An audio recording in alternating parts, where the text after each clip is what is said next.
পদুমনি আৰু মিছামাৰী সংযোগী rail crossing উঠাই ৰেল বিভাগে সুৰংগ পথ নিৰ্মাণ কৰিব বিচৰা কাৰ্যক লৈ ৰাইজৰ সহযোগত পদুমনি নামঘৰ ৰাজহুৱা সভা আয়োজন কৰা হয়। সভাত কোনো কাৰণত পথটো কাটি সুৰংগ পথ নিৰ্মাণ কৰিবলৈ নিদিয়াৰ সিদ্ধান্ত গ্ৰহণ কৰা হয়। লগতে আজি সভাত সুৰংগ পথ নিৰ্মাণৰ বিৰুদ্ধে কৰণীয় কাম-কাজ চলাই নিবৰ বাবে এখন শক্তিশালী সমিতি গঠন কৰা হয়। লগতে সভাত সিদ্ধান্ত গ্ৰহণ কৰি ৰেল বিভাগলৈ স্মাৰক পত্ৰ প্ৰেৰণ কৰা হয় বুলি জানিব পৰা গৈছে। আমাৰ সংবাদ মাধ্যমৰ সাংবাদিকসকল, আজি আমাৰ যিটো বিষয় লৈ এই ৰাজহুৱা সভাখন অনুষ্ঠিত হৈছিল, অৰ্থাৎ পদুমনিৰ স্থিত ৰেল ক্ৰছিঙত ৰেল বিভাগে যিটো সুৰংগ নিৰ্মাণ কৰিব বিচাৰিছে, সেই সুৰংগ নিৰ্মাণৰ বিৰোধ কৰি আজি এই ৰাজহুৱা সভাখন অনুষ্ঠিত কৰা হৈছে। কথা হ'ল, আজি প্ৰায় 10 বছৰ আগত ৰেল বিভাগে এই ৰেল ক্ৰছিঙত সুৰংগ খান্দিবৰ কাৰণে যি প্ৰচেষ্টা চলাইছিল, ৰাইজৰ প্ৰতিবাদত কলেজ স্কুলৰ ছাত্ৰ ছাত্ৰীৰ উপস্থিতিত সেই প্ৰতিবাদ কৰি সেই সুৰংগ নিৰ্মাণ বন্ধ কৰা হৈছিল। আমি ভাবিছিলোঁ যে এই বিষয়টো ইমানতে শেষ হৈছে, কিন্তু আজি 10 বছৰ পাছত আকৌ পুনৰ সেই বিষয়টো উপস্থাপন হৈছে। যোৱা এসপ্তাহৰ আগত বিভাগীয় কৰ্তৃপক্ষ, চাৰ্কুল অফিচাৰ আৰু ইঞ্জিনিয়াৰ ঠিকাদাৰ যি এই ক্ৰছিঙত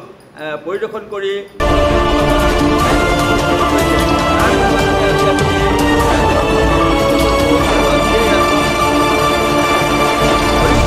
গঠন কৰি আমি ইয়াৰ প্ৰস্তাৱ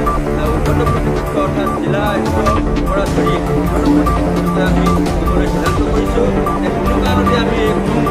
নিৰ্মাণ কৰিবলৈ দিব নোৱাৰিম, কাৰণ যিহেতু আমাৰ প্ৰজন্মৰ আজিলৈকে এই সুৰংগ হ'লে আমি বহুত কাম কৰিব লাগিব। য'ত বছৰটো 12 মাহৰ ভিতৰত 10 মাহে অনুষ্ঠান পাতি হ'ব, তেনেদৰে আমি এই সুৰংগ নিৰ্মাণ কৰিবলৈ দিব নোৱাৰিম। যদি কিবা ধৰণৰ আমাৰ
সেইকাৰণে আমি কোনোপধ্যে আমাৰ এই ৰাজহুৱা সভাৰ জৰিয়তে আজি আমি এই আপোনালোকৰ সংবাদ মাধ্যমে জনাব বিচাৰিছোঁ যে এই ৰেল ক্ৰছিং আমি কোনোপধ্যে হ'ব দিব নোৱাৰোঁ যিহেতু আমাৰ প্ৰজন্মৰ পিছত প্ৰজন্মই যিহেতু এই ৰাস্তাই অহা যোৱা কৰিব লাগিব সেয়েহে আমি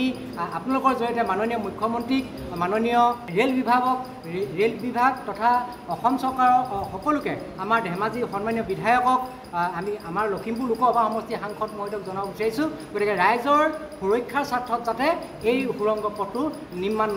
নকৰে তাৰ বাবে আমি আপোনালোকৰ জৰিয়তে আহ্বান জনাইছোঁ গোগামুখৰ পৰা ললিত শইকীয়াৰ ৰিপৰ্ট এনি ভাৰত 24 নমস্কাৰ মই অজয় ফুকন আৰু এইখিনিতে সমূহ এনি ভাৰত চেনেলটোৰ যিসকল কৰ্মকৰ্তা আছে সকলোৰে মোৰ ফালৰ পৰা শুভেচ্ছা জ্ঞাপন কৰিছোঁ অসমৰ আচলতে সংবাদ জগতত নতুনকৈ আচলতে এটি আত্মপ্ৰকাশ ঘটিছে আমাৰ নিউজ চেনেল এনি ভাৰত আৰু এনি ভাৰতৰ এটা খুব ধুনীয়া এটা অনুষ্ঠান হ'বলৈ গৈ আছে সকলোৱে জানে আমাৰ সকলোৰে মৰমৰ হাৰ্টথ্ৰব জুবিন গাৰ্গৰ গানে কি আনে আচলতে জুবিন দাৰ সেই গীতৰ আধাৰত আমাৰ হিৰুদাই লিখা সেই গীতটি গানে কি আনে এই গানে কি আনে নামৰ এটি তেওঁলোকে সাংগীতিক ৰিয়েলিটি শ্ব' কৰিবলৈ গৈ আছে আৰু 15 আগষ্টৰ পৰা গোটেই আৰম্ভ হ'ব প্ৰথম অডিশ্যন অসমৰ ধেমাজি জিলাত আৰম্ভ কৰিব গতিকে সমূহ যিসকল প্ৰতিভা আছে যিসকলে গান ভাল পায় যিসকলে তেওঁলোকৰ নিজৰ প্ৰতিভা আচলতে দেখুৱাব বিচাৰে এই ৰিয়েলিটি শ্ব'ত গানে কি আনে এই প্ৰতিযোগিতাত অংশগ্ৰহণ কৰক আৰু খুব ধুনীয়া আপোনালোকে সুবৰ্ণ সুযোগ লাভ কৰিব লগতে ইয়াতে পুৰস্কাৰ আছেই বিভিন্ন ধৰণৰ উপহাৰো আপোনালোকে লাভ কৰিব আৰু লগতে এগৰাকী প্ৰতিষ্ঠিত আচলতে এগৰাকী শিল্পী হিচাপে অসমৰ সাংস্কৃতিক জগত আপোনালোক প্ৰতিষ্ঠা লাভ কৰিব গতিকে গোটেই অনুষ্ঠানটোলৈ মোৰ ফালৰ পৰা শুভকামনা থাকিল আৰু লগতে এই অনুষ্ঠানটোত আপোনালোকে অংশগ্ৰহণ কৰিব আমিও আছোঁ আৰু সকলোকে আমি লগ পাম ধন্যবাদ